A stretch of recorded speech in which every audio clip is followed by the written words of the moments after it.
एक जन माध्यम के रूप में रेडियो का महत्व और उपयोगिता सर्वविदित है। एक शताब्दी से भी अधिक समय से रेडियो सूचना, मनोरंजन और शिक्षा के क्षेत्र में अपने दायित्वों का सफलतापूर्वक निर्वहन कर रहा है। विभिन्न स्रोतों से प्राप्त रिपोर्ट के अनुसार वर्तमान समय में भी रेडियो को दुनिया में सबसे अधिक विश्वसनीय तथा उपयोग में लाए जाने वाले माध्यम का स्थान प्राप्त है। समाज के व्यापक स्तर तक अपनी पहुंच बनाने तथा सामाजिक वैविध्य को प्रभावित और परिमार्जित करने में रेडियो अग्रणी है।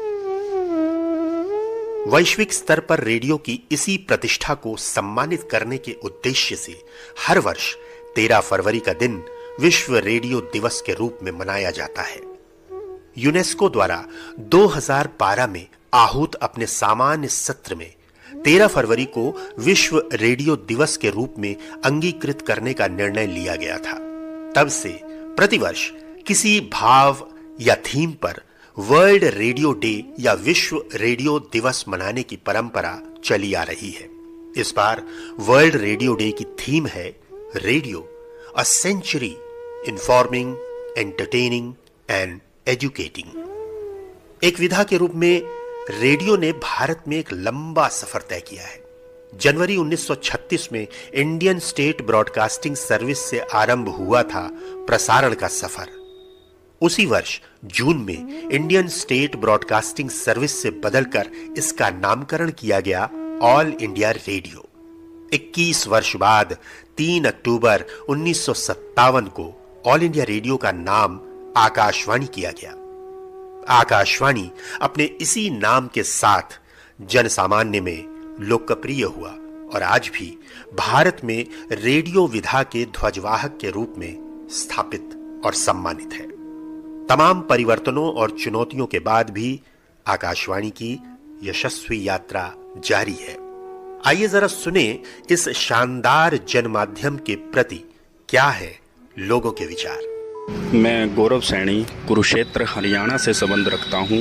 पुराने समय की तरह आज भी हमें अपनी सामाजिक क्षेत्र हो, राजनीतिक क्षेत्र हो, शिक्षा क्षेत्र हो, चाहे गीत संगीत हो, चाहे समाचार हो, हमें हर बात हमें रेडियो के माध्यम से आज भी उसी रूप में सुनने को मिलती है।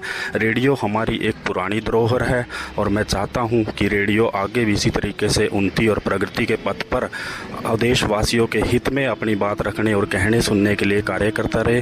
धन्यवाद। मैं एक किसान हूँ, नाम है राम सिंह, राजस्थान के भरतपुर का रहने वाला हूँ। आज भी जब मैं खेतों में जाऊँ तो कुदाल और फावड़े के साथ मेरे हाथों में रेडियो जरूर होवे है। मैं एक बार को खाना ले जाना भूल सकूँ हूँ, पर रेडियो ना। तुम्हें सुनने में थोड़ा अजीब जरूर लगेगा, पर यू रेडियो मेरा मास्टर जी भी है। इससे मैंने वो सब सीखा है जो मैं स्कूल ना जाने के कारण नहीं सीख पाया था। जब से ये मेरा दोस्त, मेरा सखा बना है, आप यकीन ना करो मेरी जिंदगी बदल गई है। मेरा नाम हिमांशु है और मैं एक विद्यार्थी हूँ। रेडियो से मेरा संबंध बहुत गहरा रहा है। जब एक चर्चा के दौरान मुझे रेडियो में बोलने का मौका मिला था तो उस समय मैं सोच रहा था कि मेरी जो चर्चा है ये कहाँ तक जाएगी, इसको कौन सुनेगा। कुछ दिन बाद मेरे गांव में जहाँ से मैं संबंध रखता हूँ वहाँ पे एक बुजुर्ग जो मेरे दादाजी हैं, उनसे जब मैं मिलने के लिए गया तो उन्होंने मुझे कहा कि भाई तुम्हारी चर्चा तो बहुत अच्छी थी। तो मैं भी आश्चर्यचकित हुआ। तो मैं ये सोच पाया कि रेडियो आज भी उन सभी लोगों की पसंद है जो बुजुर्ग भी हैं और जो तकनीक का उपयोग नहीं कर सकते लेकिन देश की सभी जानकारियां चाहते हैं तो वो रेडियो के माध्यम से संपर्क करते हैं, ज्ञान अर्जित करते हैं, जानकारियां लेते हैं। तमाम ऐसी जानकारियां उनको मिलती है जिसका वो लाभ रेडियो के माध्यम से उठा सकते हैं। तो मैं रेडियो के लिए हमेशा धन्यवादी रहूँगा और हमेशा कहूँगा कि रेडियो आगे भी आगे बढ़ता रहे और हम सभी छात्रों को ऐसा ही मौका मिलता रहे। मेरा नाम राकेश है और मैं बुलंदशहर का रहने वाला हूँ। रेडियो हमारे लिए मनोरंजन से लेकर तमाम जानकारी और ज्ञानवर्धन का एक महत्वपूर्ण स्रोत है। रेडियो पर मैं रोजाना समाचार सुनता हूँ जिससे मुझे देश विदेश और स्थानीय जानकारी मिलती है। इसके अलावा रेडियो पर प्रसारित होने वाले खेती बाड़ी से जुड़े कार्यक्रमों के जरिए कृषि के बारे में जानकारी प्राप्त होती है। मेरे दिन की शुरुआत ही रेडियो से होती है। मैं कहीं भी जाता हूँ रेडियो साथ लेकर चलता हूँ।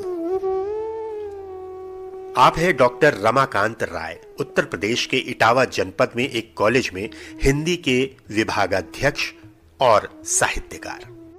हमारे लिए रेडियो का अर्थ है आकाशवाणी। सुनकर शब्दों के माध्यम से कल्पना शक्ति को जागृत करना, कम शब्दों में अधिक को व्यक्त करना रेडियो की विशेषता है। यह एक श्रव्य माध्यम है। इसमें हम ध्वनि तरंगों को सुनकर शब्दों का अनुमान करते हैं। यह हमारी कल्पना शक्ति का विस्तार करती है, हमारे सोचने समझने के दायरे को बढ़ाती है।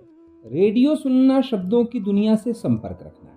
इससे शब्द, उच्चारण, ध्वनि अपनी परिपूर्णता में हम तक मिला करती है। हमारा शब्द भंडार तो बढ़ता ही है, उसका उच्चारण ज्ञान भी स्पष्ट होता है। कम शब्दों में मंतव्य को प्रकट करना रेडियो की विशेषता है। आज संचार के कई माध्यम आ गए हैं जिनसे भरपूर मनोरंजन हो रहा है और आवश्यकता की पूर्ति भी हो रही है, लेकिन रेडियो का महत्व अपना ही है। सुदूर क्षेत्रों में ध्वनि तरंगों के बूते यही पहुंच सकने में सक्षम भी है। एफएम समेत कई चैनल आज आ गए हैं, लेकिन हमारे लिए रेडियो का आशय है आकाशवाणी। शब्दों के विकृत हो रहे संसार में वह मानक है। हम उससे भाषा का सही व्यवहार करना सीखते हैं। आज भी रेडियो बहुत कम संसाधन के साथ सभी लोगों तक पहुंचने में सक्षम है। कल्पना की सिमटती दुनिया और भ्रष्ट होते शब्द भाषा के संसार को आज भी रेडियो और उसमें भी आकाशवाणी दिशा देने में सक्षम है। आप सबको विश्व रेडियो दिवस की हार्दिक शुभकामनाएं। मुल्क और मनुष्यता के मुश्किल वक्त के साथी हम सबके प्यारे मित्र आकाशवाणी पर कुछ भी सुनना मेरे लिए हमेशा से हर्ष का विषय रहा है। क्योंकि मैं हिंदी की कविता की ओर से आता हूँ, हिंदी की कविताएं मैं लिखता रहा हूँ। निजी रूप से मैं इस बात का अपने जीवन में बहुत महत्व मानता हूँ कि अगर आज मैं अपनी कविताओं में कुछ ठहराव लेकर के आया हूँ, अपने शब्दों में कुछ ठहराव लेकर के आया हूँ, तो उसका सारा श्रेय आकाशवाणी को जाता है। और मैं अपनी इस छोटे से संदेश के माध्यम से तमाम युवाओं को जो मुझे इस ऑडियो के माध्यम से सुन रहे हैं, उन सबको मैं यही संदेश प्रेषित करना चाहता हूँ कि आकाशवाणी जैसे हिम्मत वाले मित्र से हम जुड़ें। क्योंकि हम सब के लिए चाहे बारिश का मौसम हो, आंधी तूफान का मौसम हो, घना कोहरा अगर पड़ रहा हो, उस समय में भी अगर हम सबको कोई आनंदित घर बैठे कर सकता है, सकारात्मक बातचीत, प्रोत्साहन देने वाली बातचीत अगर कोई हम तक पहुंचा सकता है, तो वह हमारा बरसों का मित्र, प्यारा मित्र आकाशवाणी ही कर सकता है। तो आकाशवाणी जैसे सदा सदा के साथी को उसी की हिम्मत जितनी बहुत बड़ी सारी शुभकामनाएं मैं हिंदी का छोटा सा बेटा होने के नाते इस संदेश के माध्यम से प्रेषित करना चाहता हूं। बहुत बहुत धन्यवाद। प्रणाम, नमस्कार, आदाब, सत श्री अकाल। मेरा नाम है रवि तिवारी। मैं संगीत शिक्षक के रूप में कार्यरत हूँ, जो कि कुरुक्षेत्र हरियाणा में है। मैं रेडियो से बिल्कुल दूर नहीं जा पाया। कारण ये था कि मैं अपने दादा दादी से ही बहुत प्रेम करता था और रेडियो और दादा दादी का एक बहुत बड़ा और गहरा रिश्ता भी है। अक्सर दादा दादी हमें कहानियाँ सुनाया करते हैं, अच्छी अच्छी बातें बताया करते हैं और अच्छा अच्छा संदेश दिया करते हैं और जीवन में बहुत सारी शिक्षा दिया करते हैं। उसी तरीके से रेडियो भी है। रेडियो भी हमें वो पुराने तरानों का अनुभव और सकारात्मक गानों का एक लाइब्रेरी हमें देता है, जिसको सुनकर हम सब 24 घंटे बिल्कुल चार्ज रहते हैं। हमारे देश के यशस्वी प्रधानमंत्री भी अपने मन की बात का कार्यक्रम जो है पूरे भारत को जो संबोधित करते हैं, वो करते हैं रेडियो के माध्यम से। मैं चाहता हूं कि आप सब भी रेडियो को सुनते रहें और इससे दूर ना जाएं। नमस्कार, प्रणाम। आप हैं भारतीय विदेश सेवा के पूर्व ऑफिसर गीतेश शर्मा। आप पिछले 70 वर्षों से रेडियो से जुड़े रहे हैं। विश्व रेडियो दिवस पर आप सबको बधाई। मेरी शुरुआत रेडियो से 1960 दशक से थी और इस दौरान रेडियो में कई परिवर्तन हुए और इसका मैंने देखा भी और अनुभव भी किया। और इतना सफ़र करने के बाद जब मेरी उम्र 60 साल से भी अधिक है, मुझे लगता है कि आज भी रेडियो का उतना ही महत्व है जितना कि 40-50 साल पहले मैंने देखा था। तो इसलिए मैं फिर से ये कहना चाहूँगा कि विश्व रेडियो दिवस के अवसर पर हम लोग इस दिवस को मनाएं अच्छी तरह, और रेडियो के कर्मियों को मैं बधाई देना चाहता हूं तहे दिल से। धन्यवाद। नमस्कार, मैं प्रखर श्रीवास्तव लखनऊ से। आकाशवाणी का संबंध जो मुझसे है वो सूचना के संदर्भ में है, समाचार के संदर्भ में है, और मैं ये महसूस करता हूँ कि आकाशवाणी सूचनाओं के तर्ज पे जितनी विश्वसनीय है, जितनी दूरगामी है, उतने अन्य स्रोत कोई भी उसके विकल्प के रूप में मौजूद नहीं है। देश भर में आकाशवाणी लोग सुनते हैं, और उसका एक दूसरा कारण ये भी है कि उनकी वो विविध भाषाओं में समाचारों को पेश करते हैं, और देश के अलग अलग कोने में अलग अलग श्रोता अपनी भाषाओं में समाचारों को जब सुनते हैं तो वो अधिक रुचिपूर्ण तरीके से राष्ट्रीय और अंतर्राष्ट्रीय विकास के बारे में जानकारी रख पाते हैं। और उनके तमाम कार्यक्रम जो है, समाचार प्रभात, समाचार संध्या, समाचार प्रति घंटा, तो ये बड़े दुर्लभ हैं कि हर क्षण जो है अपडेट रखते हैं अपने श्रोताओं को। तो इसलिए आकाशवाणी महती भूमिका अदा करता है। भौगोलिक आपदाओं के समय रेडियो एक ऐसे माध्यम के रूप में उभरता है जो अपनी सरल तकनीक की वजह से लोगों तक सूचनाएं संप्रेषित करने में सक्षम है। रेडियो ने अनेक ऐसी आपदाओं के अवसर पर अपनी इस क्षमता का प्रदर्शन भी किया है। आपदा प्रबंधन में रेडियो की भूमिका के बारे में आइए सुनते हैं डॉक्टर कपिल कुमार के विचार। नमस्कार, मैं डॉक्टर कपिल पिछले कई वर्षों से भूगोल और आपदा प्रबंधन जैसे विषयों के शिक्षण से जुड़ा हुआ हूँ। डिजास्टर मैनेजमेंट का एक साइकिल है, उसमें 3 चरण होते हैं। आपदा के पहले, आपदा के दौरान और आपदा के बाद वाले चरणों में डिवाइडेड है। अब रेडियो की उपयोगिता इन तीनों चरणों में होती है। किसी भी आपदा के आने के पहले लोगों को अवेयर करना पड़ता है, उनको प्रिपेयर करना पड़ता है कि ये आपदा आने वाली है, जिसमें रेडियो की भूमिका अनपैरेलल्ड है, क्योंकि रेडियो एक ऐसा माध्यम है जो कि बहुत त्वरित तरीके से हजारों लाखों लोगों तक एक बार में अपनी आवाज, अपनी जानकारी को बहुत आसानी से और बहुत ही विश्वसनीयता के साथ पहुंचा देता है। जब लोग तैयार होते हैं तो किसी भी आपदा का जो इम्पैक्ट होता है वो भी कम हो जाता है। फिर दूसरा चरण आता है आपदा के दौरान। इस वक्त जब बाकी सारे माध्यम, चाहे वो टीवी हो, चाहे वो सोशल मीडिया हो, चाहे वो मोबाइल फोन्स हो, इन सब की कनेक्टिविटी कम हो जाती है, या कहूँ तो कई जगह इनके जाल ध्वस्त हो जाते हैं।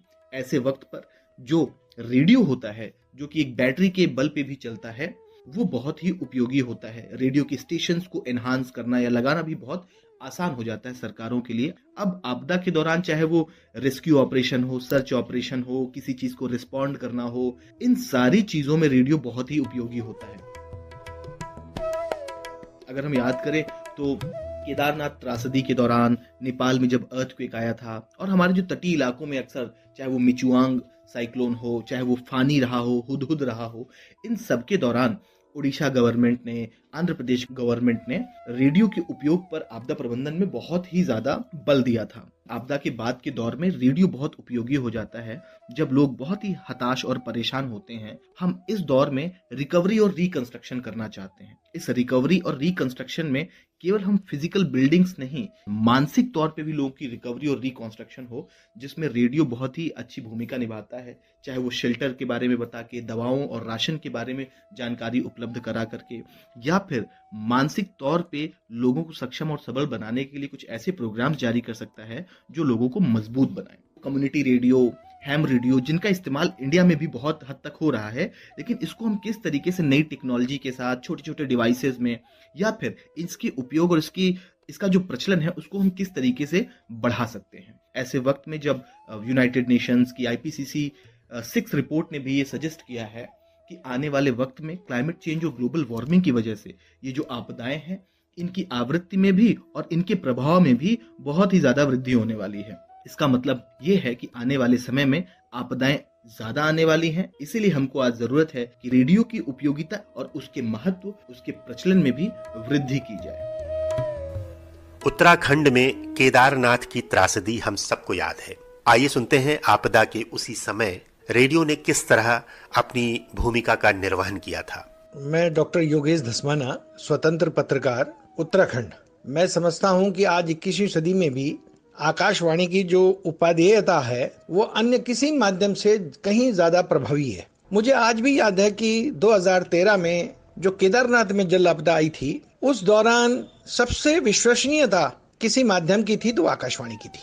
किस तरीके से बद्रीनाथ में या केदारनाथ में या उसके नीचे के जो बसाहत वाले क्षेत्र थे, उनमें किस तरीके से आकाशवाणी ने अपने नियमित समाचार बुलेटिन के साथ साथ अपने निजी संसाधनों से बिना पैसा व्यय किए हुए भी जिस तरीके से सूचनाओं को एकत्र किया और जनता की समस्याओं के साथ साथ प्रशासन और शासन की योजनाओं को भी जनता तक पहुंचाने का काम किया, वो एक अभूतपूर्व था।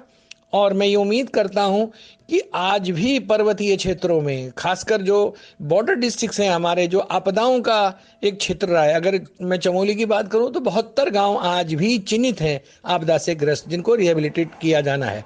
और आकाशवाणी ने इसमें अपने रूपक बनाकर, अपनी नियमित रिपोर्टें बनाकर, फॉलोअप के माध्यम से इन समस्याओं को जिस तरीके से उठाया राष्ट्रीय स्तर पर, उससे न केवल जानकारी उपलब्ध हो सकी देशवासियों को, बल्कि शासन को भी उसके अनुरूप योजनाएं बनाने में बहुत बड़ी मदद की। तो मैं उम्मीद करता हूं कि आकाशवाणी अपनी इस उपादेयता को, अपनी इस विश्वसनीयता को बनाए रखने में अपने संचार साधनों से लैस होते हुए एक जनवाणी के रूप में जिस तरह उसकी भूमिका रही है, वो आगे भी जनवाणी के रूप में आकाशवाणी को प्रतिष्ठित कर जनता की आवाज बनने का काम कर सकेगा। रेडियो एक ऐसा सरल ध्वनि माध्यम है जो भाषा का संस्कार गढ़ने का भी काम करता है। एक ध्वनि माध्यम होने के नाते हम रेडियो से शब्दों का उच्चारण, उनको कहने का तरीका सीखते और समझते हैं। आइए सुनिए रेडियो किस तरह हमारी भाषा को संस्कारित, परिमार्जित, संवर्धित करता है। अपने आदरणीय श्रोताओं को मेरा नमस्कार। मेरा नाम अजय चक्रवर्ती है। मैं इस समय मुंबई में रहता हूं और पिछले 7 सालों से रह रहा हूं। और मैंने अनेक फिल्म्स, OTT प्लेटफॉर्म के प्रोजेक्ट्स, टीवी धारावाहिक, टीवी विज्ञापनों में काम किया है। कई प्रोजेक्ट्स में मैंने वॉइस ओवर और डबिंग भी की है। आवाज तो ईश्वर द्वारा मिली है, लेकिन मेरा सौभाग्य था कि सन 2000 में जब मैं इलाहाबाद में था तो वहां के आकाशवाणी केंद्र से जुड़ने का मुझे सौभाग्य प्राप्त हुआ। और वहां मैंने अभिनय, या कह सकते हैं मैंने आवाज अदायगी की बारीकों को मेरे अग्रजों से समझा, सीखा, और उसी तैयारी की बदौलत मैं आज धीरे धीरे इस चुनौतीपूर्ण क्षेत्र में अपनी राह बना रहा हूं।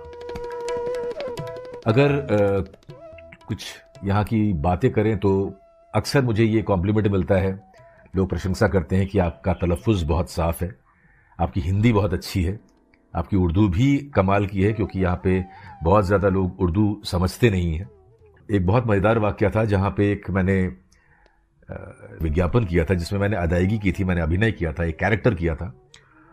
और मज़ेदार बात यह है कि जब डायरेक्टर ने उस पूरे विज्ञापन को देखा तो उन्होंने मुझसे आग्रह किया कि उसके साथ जो वॉइस ओवर है उस विज्ञापन के लिए वो मैं ही करूं। और अब आप समझिए कि मेरे लिए कितने अचरज की बात थी कि शायद उन्होंने, चूंकि वॉइस ओवर जो है वो मेरी आवाज में कर दिया, इसलिए मेरे कैरेक्टर की आवाज जो है उन्होंने डब करवा दी किसी और कलाकार से। और अंत में यही कहूंगा कि रेडियो एक बहुत ही जबरदस्त माध्यम है और खासतौर से मेरे लिए ये एक बहुत ही लाभदायक सिद्ध हुआ, क्योंकि आवाज के साथ जो उसके साथ उसकी अदायगी होती है, उसकी बारीकियों को, वो मैंने 16 साल बैठ के सीखा और उसका फायदा मुझे आज तक मिल रहा है। सुना ना आपने, रेडियो किस तरह हमारी आवाज को मांझने का काम करता है।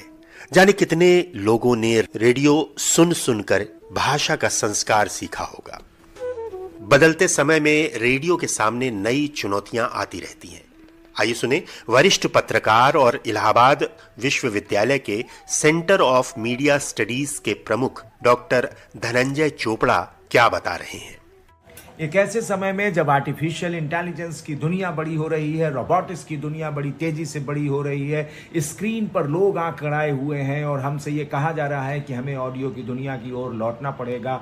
हम पॉडकास्टिंग की दुनिया को बढ़ता हुआ देख रहे हैं, हम ऑडियो नरेशंस की दुनिया को बढ़ता हुआ देख रहे हैं, हम देख रहे हैं कि ऑडियो बुक्स का जमाना भी आ रहा है। तब हमारा पुराना साथी रेडियो, जिसमें हमारे सुख थे, हमारे दुख थे, हमारी यादें थीं, जिसके सहारे हमने अपनी संस्कृतियों को सहेजने का काम किया था, जिसके सहारे हमने अपनी संस्कृतियों को पीढ़ियों तक पहुंचाने का काम किया था, वही रेडियो आज 21वीं सदी के तीसरे दशक में हमें फिर से एक बार अपनी ओर खींच रहा है। दरअसल रेडियो की पहुंच हमारे पास और उसका सुलभता, यानी कि वह सहजता के साथ हमारे साथ होने लगता है जब रेडियो, और एक ऐसा माध्यम जिसने पीढ़ियों को सरोकार दिए हैं, पीढ़ियों को संस्कार दिए हैं, पीढ़ियों की संस्कृतियों को सहेजा है, तो लिहाजा वो एक बार फिर महत्वपूर्ण होकर हमारे साथ आ रहा है रेडियो, और हमें उसका साथ भी निभाना चाहिए। आज अगर आप देखें तो हमारे पास श्रोताओं की एक लंबी फौज खड़ी हो गई है, और जो युवा पीढ़ी है वह भी ऑडियो की दुनिया में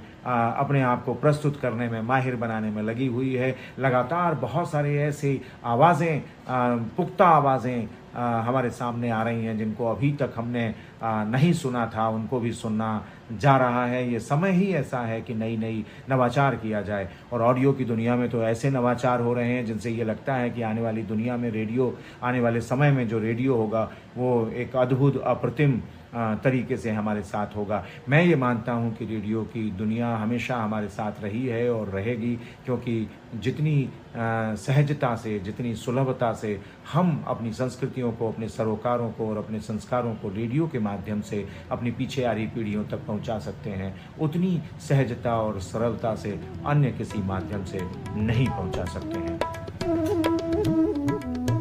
आप हैं दिल्ली से शमा, रेडियो से एक अरसे से जुड़ी हुई है। जब मुझे लफ्ज़ों की पूरी समझ भी नहीं थी, तब से मैं रेडियो सुन रही हूँ। बचपन का याद है मुझे, विविध भारती, छाया गीत बहुत अच्छा लगता था, अपनी बहन के साथ सुनती थी। अच्छा, खाली गाने ही नहीं, स्टोरीज हैं, इंटरव्यूज़ हैं, सभी पसंद थे।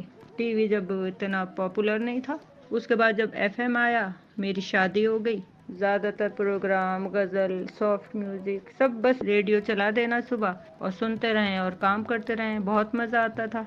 होस्ट कभी कॉलर से बात करते थे, बहुत सारे प्रोग्राम आते थे।